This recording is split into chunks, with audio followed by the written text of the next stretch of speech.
Assalamualaikum Teh Juhe. Waalaikumsalam warahmatullahi wabarakatuh Asik. semuanya. Gimana kabarnya nih Teh? Alhamdulillah aku selalu sehat, insya Allah. Semua sehat. Iya, sebenarnya ini kita nanti ngobrol-ngobrol aja, kayak kemarin, lebih ke mungkin aku cerita dulu ya tentang Mama Talks ini.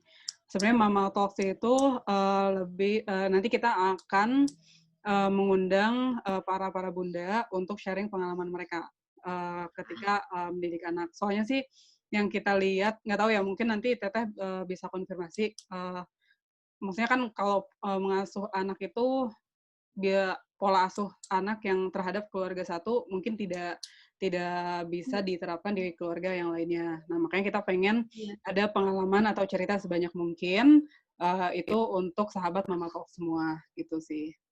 oke. Ya. Teh Juhe sekarang kesibukannya apa? Aku baca sih Teteh jadi brain spotting, practitioner gitu ya? Iya, tapi aku sedang eh, tidak banyak praktek juga, tidak banyak bekerja juga, lagi ngurang-ngurangin banyak aktivitas sih sebenarnya gitu. Mmm, Jadi aku aktivitasnya ngapain ya?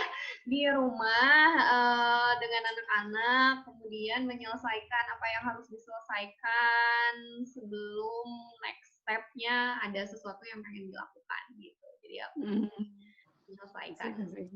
beberapa project lah, insya Allah. Aku sih kalau tentang anak, jadi pas awal nikah, karena kan aku juga menikah kan ta'aruf ya, cuman ketemu 2 kali bener-bener totally stranger banget, jadi ketiga kalinya itu khitbah, keempat kalinya udah jadi istrinya, karena kan pas akad gak ketemu ya, jadi ketemu pas udah jadi istri dong, keluar gitu kan, Wow. itu keempat kalinya gitu.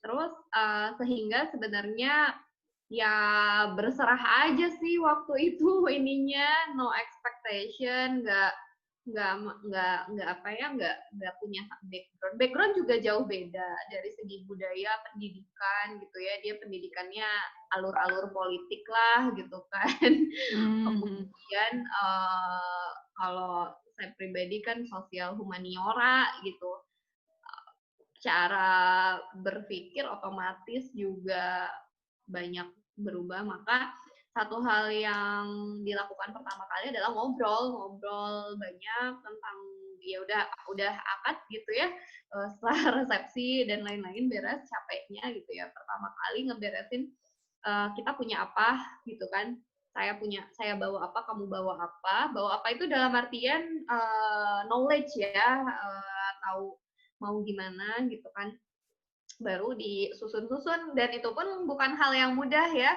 karena tipe suami yang santai kayak di pantai tipe istrinya yang dulu mah strict sama plan A B C D gitu kan nah sekarang mah kayaknya udah mulai saling menularkan satu sama lain istrinya santai kayak di pantai gitu ya suaminya mulai panikan nih istrinya kenapa santai-santai gitu jadi dah yang disamain dulu pertama ya mau kemana karena kan kita sama-sama nggak tahu sama-sama nggak kenal kamu punya apa saya punya apa ya udah dibawa aja gitu oke jadi 1 tahun pertama dihabiskan dengan berkenalan gitu kan terus tepat juga 1 tahun tepat 1 tahun 1 tahun lebih 3 hari saya melahirkan anak pertama kebayang nggak jadi 1 tahun menikah kemudian setelah itu 3 hari kemudian anak pertama lahir nah otomatis peran kita juga jadi berubah ya sambil jalan aja disiapinnya gimana ya sepanjang hamil eh, otomatis ya automatically karena kita psikolog dan juga mendalami kebetulan di bagian anak-anak kita benahin apa yang dulu kamu dapat dari orang tua gitu kan apa yang saya dapat dari orang tua dan apa yang nggak mau kita turunin ke anak-anak kita gitu itu dibahas tuh eh, pas masa hamil pas masa anak-anak dilahirkan juga pasti diskusi itu mah nggak putus-putus gitu, balik-balik lagi kita maunya kayak gimana sih anak-anak. Cuman kan yang perlu sama itu pemahaman bahwa kita bakalan jarang jalan bareng sebagai orang tua gitu. Kebetulan kan kalau suami dan juga saya kan orang tua itu bekerja semua ya, dua-duanya nih dua dua keluarga tuh bekerja semua. Tapi mungkin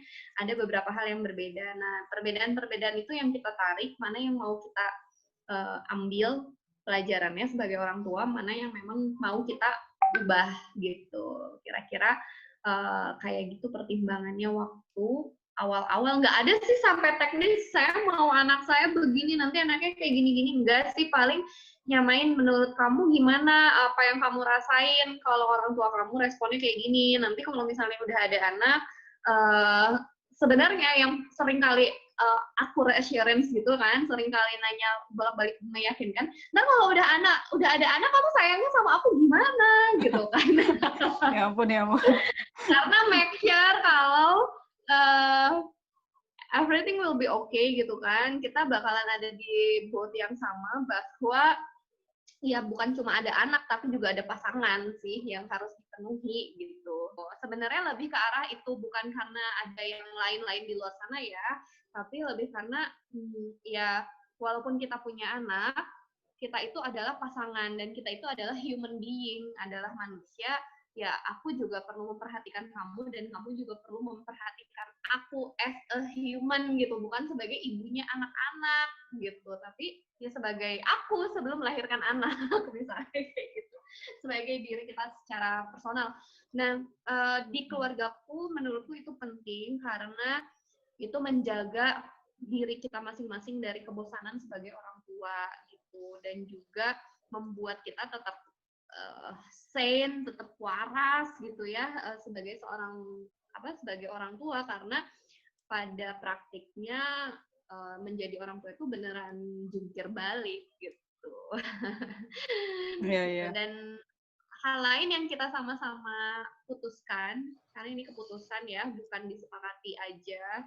Hal-hal lain yang kita sama-sama putuskan, kita akan do our own way untuk mendidik anak kita dengan visi yang kita punya berdua gitu ya. Tapi kita berusaha untuk tidak menyalahkan satu sama lain dan tidak menyalahkan diri sendiri gitu. Jadi kalau kita make a mistake, kita bakalan berusaha mengingatkan bahwa kesalahan itu bisa diperbaiki gitu. Itu sih yang ditanemin, nggak ada hal-hal lain kita mau gimana nanti, apakah anak mau gimana dan lain, itu ongoing aja sih, jalan begitu saja. Diri aku nggak tahu bagaimana dia mengatasi aku yang sensi sedang S2, kemudian mungkin banyak dramanya gitu ya, malam-malam minta ke tukang bubur, terus juga ngambek ya. Aku ingat itu gitu ya, kebetulan aku sedang ada di rumah di mana ini adalah rumah pertama kami gitu kan, udah 4 tahun belakangan sebenarnya kita nggak tinggal di rumah ini gitu, tapi aku sedang di rumah yang rumah pertama kami, dan aku kebayang nih jadinya dengan pertanyaan ini bagaimana aku menyelesaikan tesis gitu kan, bagaimana aku minta dia untuk aku mau belajar terus kamu boleh melakukan apapun yang mau kamu lakukan saat ini, lalu dia juga bisa bersabar dengan ayo aku mau cari ini mau cari itu gitu kan, tengah malam mau makan ini makan itu, dan di sela-sela itu ada drama. Yang jelas di 1 tahun pertama itu suamiku tuh kuncinya satu sih, mendengarkan dan tidak merespon apapun, nggak nanggepin gitu orangnya gitu. Kan tadi aku bilang dia tuh tipe yang super santai, dalam artian dia sih ngerasa ya udah ini semua akan terlewati kok gitu kan. Cuman dia akan komplain kalau misalnya ini nanti dulu lah, ini kan lagi nyelesain ini kamu maunya gimana gitu. Dia akan komplain untuk hal-hal yang nggak dia suka, dan komplainnya bukan tiba-tiba marah, tiba-tiba diam, enggak. Dari awal dia akan ngomong gitu. Itu poin plus ternyata dari suamiku gitu, yang bisa mengcover kebutuhanku saat itu. Menurutku selama masih bisa didiskusikan, kalau tujuannya sama ya, kalau udah kita punya tujuan yang sama, persepsi yang sama, insya Allah sih bisa bisa dikejar dengan komunikasi. Jadi tipsnya komunikasi yang sehat gitu. Terus gimana kalau kita udah mencoba sehat, suami kita nggak tetap gitu-gitu terus, ya text time, mungkin dia belajar komunikasi kayak gitu udah selama umurnya sebelum sampai ketemu kita kan, gitu. Nah terus untuk mengubah juga nggak semudah kita balikin telapak tangan begini terus instan kita ngomong besokannya dia berubah gitu ya, nggak begitu juga. It's a process, it's a journey gitu ya. Itu adalah perjalanan yang panjang, bisa jadi 4 tahun atau 5 tahun kemudian dia baru berubah, dan it's okay selama kita dengan lapang hati menerima dan menyadari bahwa itu adalah bagian dari suami kita atau bagian dari pasangan kita gitu kan, kitanya aja yang memutuskan gitu, ini mau kita lanjutkan apa enggak gitu. Kok aku kayak simple as kalau misalnya kita masih sayang, kita masih cinta, nggak bisa kita tuh ngontrol orang lain jadi kayak robot sesuai dengan kehendak kita, ya terimalah apa adanya di mereka juga gitu. Kurang lebih memang seperti itu ya. Kadang kita kan secara nggak sadar memodeling apa-apa yang orang tua kasih ke kita. That's why aku bilang sebenarnya di awal sebelum anaknya lahir kita bikin kesepakatan, atau bukan bikin kesepakatan, kita ngobrol banyak lah ya.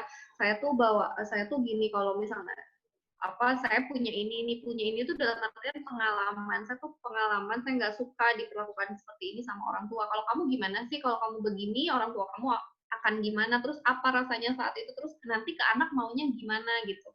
Itu sebelum anaknya lahir. Nah, sebenarnya kemungkinan untuk traumatik, parental traumatik itu ya, maksudnya trauma karena pengasuhan itu banyak terjadi gitu kan. Cuman kita kan mau mendidik generasi yang jauh lebih baik dari diri kita kan. Nah, makanya penting untuk mengambil poin-poin mana yang nggak pengen kita lanjutkan, karena kita sendiri sebagai anak waktu itu nggak enak gitu ngejalaninnya, maka ya udah tinggal jangan diulang. Nah, tinggal jangan diulangnya itu nggak semudah ucapan saya nih sekarang, ya tinggal jangan diulang gitu kan. Ya dalam situasinya kan kita ya punya pengalaman dan punya alam bawah sadar, dalam situasi-situasi tertentu otomatis bisa saja itu keluar sangat otomatis. Nah gitu ya.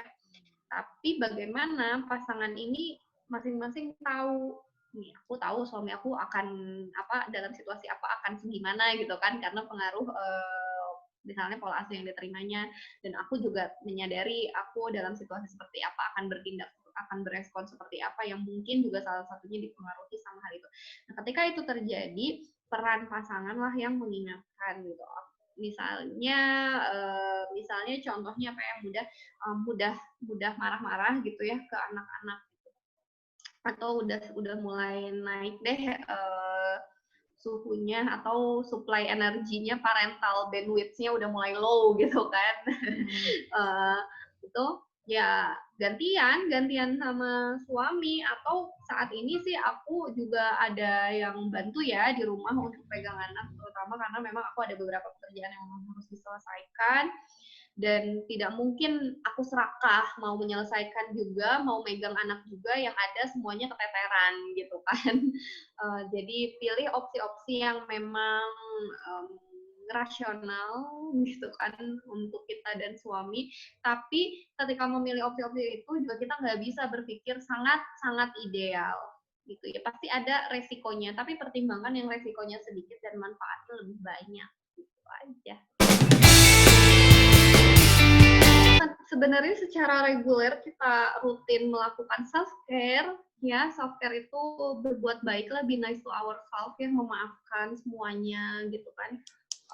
Itu membantu banget. Dan juga latihan regulasi emosi, karena biasanya munculnya itu outputnya itu ke area-area emosi kita yang nggak enak gitu kan. Nah itu kemampuan kita coping dengan masalah dan kemampuan kita meregulate diri kita dengan lebih sehat itu sangat membantu supaya responnya nggak terlalu cepat ya, dari misalnya dari stimulus A, respon kita C misalnya. Nah ini nggak sepersekian detik lah minimal gitu. At least kita punya jeda untuk diri kita, untuk berpikir ini baik atau tidak gitu kan, sehingga kita bisa mutus sedikit-sedikit gitu.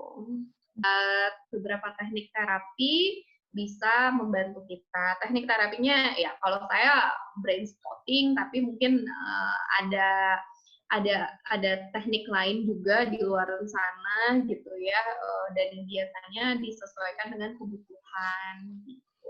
Tapi itu menurutku kalau jadi kan kalau kita bicara emosi itu ada zona zona yang masih bisa kita handle, ada zona yang di luar batas toleran kita. Menurutku kalau memang kita merasa butuh bantuan ya itu oke juga untuk segera meminta bantuan. Ya jangan sungkan ya, baik aku maupun suami sih sebetulnya kalau memang kita ngerasa butuh bantuan profesional, even aku seorang psikolog gitu ya, aku juga perlu di satu situasi tertentu pasti butuh bantuan psikolog yang lain ya akan aku lakukan gitu.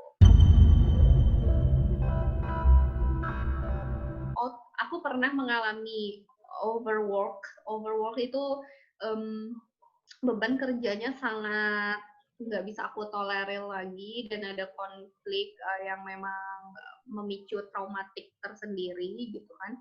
Dan saat itu aku harus sign out dari anak-anak, jadi aku nggak bisa pegang anak-anak dan selama itu pula aku cuman bisa nangis dan sempat ada suicide ideation gitu, dan itu nggak pernah sama sekali muncul seumur hidup aku gitu. Jadi itu baru muncul saat itu. Nah, maaf ini ketika Teteh udah punya anak itu? Setelah aku punya anak, jadi itu inti masalahnya itu sebenarnya triggernya itu overwork gitu kan, beban kerja yang berlebihan gitu, tapi itu jadi kemana-mana gitu kan. Kemudian ada pengalaman-pengalaman yang membuat aku akhirnya di situasi ambang batas depresif waktu itu. Ini aku speak up ya tentang kondisi aku dan ini this is the first time sebenarnya gitu kan. Waktu itu kondisinya aku berhari-hari lebih dari 2 pekan itu cuma nangis aja, kehilangan berat badan sangat banyak gitu ya, nggak bisa pegang anak, mostly itu sedih sekali gitu kan. Nah kemudian aku bikin jeda ya, suamiku ngasih offering help gimana maunya seperti apa gitu ya, seperti biasa suami kadang-kadang jumping to solution gitu ya. Kalau laki-laki biasanya jumping to solution gitu. Tapi aku memutuskan, aku bilang aku kasih aku waktu 2 minggu gitu kan. Kalau 2 minggu ini aku nggak bisa menangani ini sendiri, I will seeking help gitu ya. Aku akan cari bantuan. Kemudian setelah 2 minggu terlewati dan kondisinya makin drop, dan aku tahu itu saatnya cari bantuan, ya aku cari bantuan, artinya aku datang ke psikolog gitu ya, aku menjalani terapi-terapi tertentu sampai akhirnya siap lagi, ready lagi untuk balik ya ke anak-anak, balik lagi ke kerjaan gitu, walaupun nggak serta-merta itu semua pekerjaan yang sebelumnya itu bisa aku tangani gitu kan. Jadi ya tapi karena aku berpijak dari ketika mengalami burnout, ketika mengalami situasi-situasi yang nggak nyaman, ya pertama jangan sungkan untuk nyari pertolongan. Even aku seorang psikolog gitu kan, ketika mungkin orang merasa bahwa at that point sebenarnya aku merasa bahwa mungkin orang akan berpikir ini gimana sih psikolog kok butuh psikolog gitu. Tapi sekarang aku berpikir kalau saat itu aku nggak memutuskan, suami aku nggak mendorong aku untuk bertemu profesional, mungkin aku nggak akan ada di titik ini kan. Mungkin anak-anak aku juga nggak bakalan ada, nggak akan mengenal ibunya sebagai ibu yang sekarang gitu kan. Akan ada banyak hal yang dikorbankan. Jadi ya siapapun kita, siapapun teman-teman gitu, kalau memang udah ada di ambang batas atau ada di luar batas toleransi, ask for help lah kalau misalnya memang benar-benar membutuhkan. Nggak perlu takut sama stigma, nggak perlu takut dicap sama orang. Nah terus kedua, speak up sih sebenarnya, bicara kondisinya sama suami, sama pasangan ya, ya aku bicara bahwa aku dalam situasi yang kayaknya aku nggak enak banget, anak-anak gimana, dan kayaknya kita perlu cari solusi dari situasi aku saat itu, gitu. Gitu, Wah, jadi memang banyak, menurutku jadi orang tua itu pertimbangannya selalu sih, ini baik atau enggak buat diri kita sebagai orang tua, dan baik atau enggak buat anak-anak kita. Tapi selama 2 minggu itu anak Teteh berarti gimana? Maksudnya kondisinya? Aku di rumah tetap gitu, maksudnya anak-anak bersama dengan ayahnya, juga bersama dengan kebetulan aku minta tantenya mereka untuk datang ke rumah juga untuk handle in case aku mulai histeris gitu ya, in case aku mulai drop gitu. Dan anak-anak tahu saat aku sedang sedih itu, anak-anak tahu gitu. Aku selalu bilang bahwa ibu lagi sedih dan ibu apa kapan kita bisa membedakan ya, maksudnya kayak mau datang gitu terus gimana caranya kita bisa open ke psikolog yang menurut atau ke profesional lain lah ya, bisa ke psikiater kalau memang kita ada gejala lain yang memang kita perlu ke psikiater. Jujur sama diri sendiri, kita butuh bantuan apa enggak gitu. Kadang-kadang kan keras-kerasannya itu sama diri sendiri, ya enggak lah aku masih kuat kok, merasa bahwa diri ini payah kalau minta pertolongan profesional ya.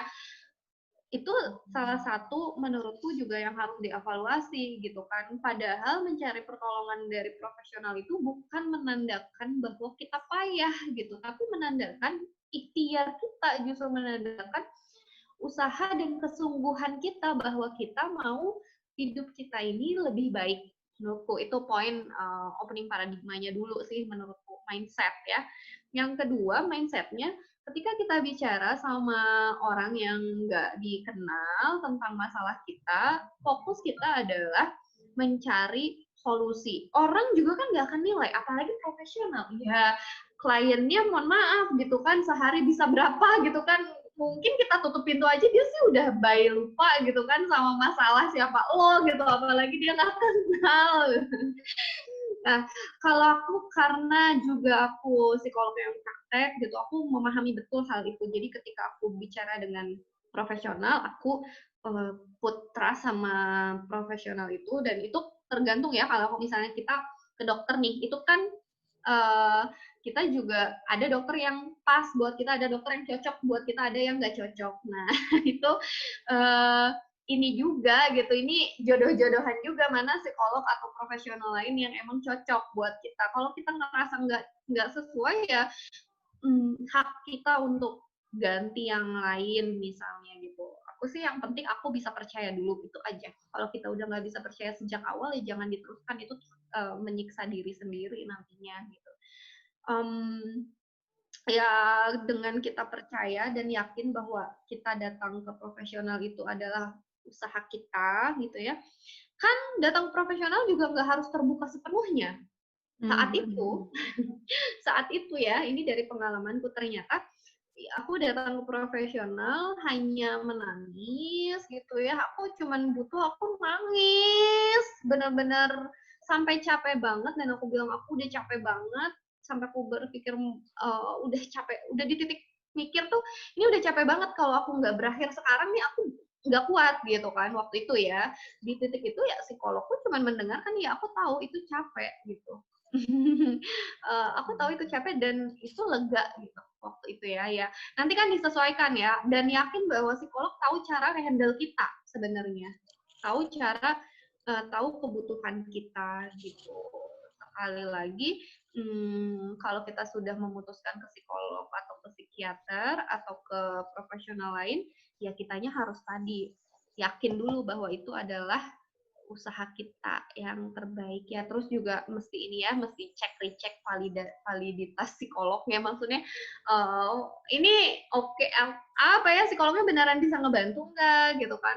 Malpraktek jangan-jangan dia bukan psikolog terus mengaku psikolog dan lain-lain, itu menurutku juga Iya, iya, iya. hal yang penting. Kredibilitas siapa yang megang kita juga menurutku lebih penting. Itu membantu tapi tidak serta-merta menyelesaikan masalah yang ada. Balik lagi kalau penyelesaian masalah balik ke diri kita. Gitu. Ya macam-macam ya kalau kasus, karena aku juga memang praktek dan juga sempat di penanganan kekerasan pada anak dan perempuan juga di klinik itu aku kebanyakan menangani kasus-kasus kecemasan dan trauma related lah, pokoknya sesuatu yang berhubungan dengan trauma, dari yang mulai benci sama orang tuanya, dari mulai yang ada gangguan kecemasan karena hubungan dengan orang tuanya, itu banyak dah sebenarnya. Tapi yang bisa kita pelajari ya, yang aku bisa pelajari juga dari semua itu, willingness kita untuk selalu jauh lebih baik, gitu ya, willingness kita untuk bisa keluar dari segala situasi itu jadi penting. Dan poin-poin tadi, komunikasi yang sehat gitu ya, aku sih nggak memaksakan untuk berpikir positif sih sebenarnya ya. Kalau kita lagi mikir kesel, ya udahlah kesel aja, terima aja kalau kita lagi kesel gitu ya. Kalau misalnya kita kesel terus kita bilang udah nggak usah kesel, iya namanya kesel kan, nggak bisa diapa-apain, ya terima aja gitu. Aku semakin mempelajari semakin sini bahwa kita dikasih kesempatan sama Allah untuk ngerasain marah, ngerasain kesel, ya untuk dirasain dan untuk dikelola untuk jauh lebih sehat lagi gitu.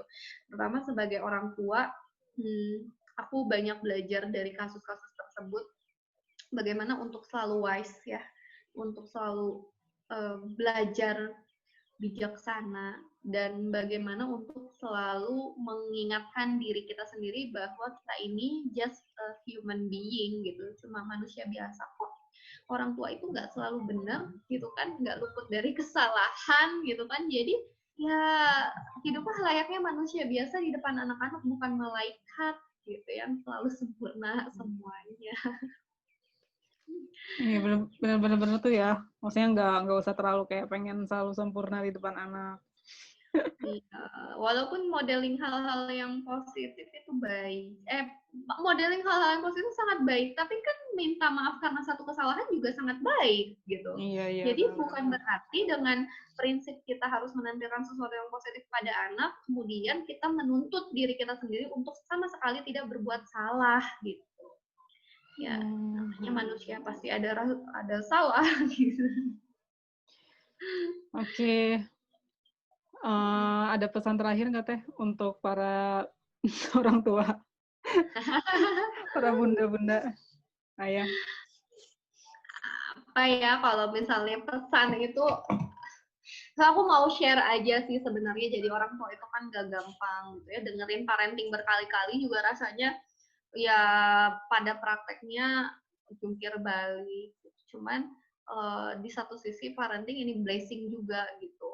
Ya kita banyak belajar menyelami diri kita sendiri, menyelami diri anak-anak kita.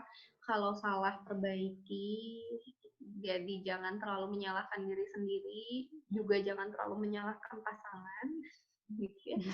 Kita tim dengan pasangan dan anak itu, kita tim lah, keluarga itu tim ya, bahu membahu, anak juga belajar dari kita juga belajar dari anak gitu. Terus kalau memang ada sesuatu yang di luar kapasitas kita, di luar kapasitas pasangan untuk membantu, ya jangan sungkan untuk cari bantuan sebelum semuanya lebih berantakan.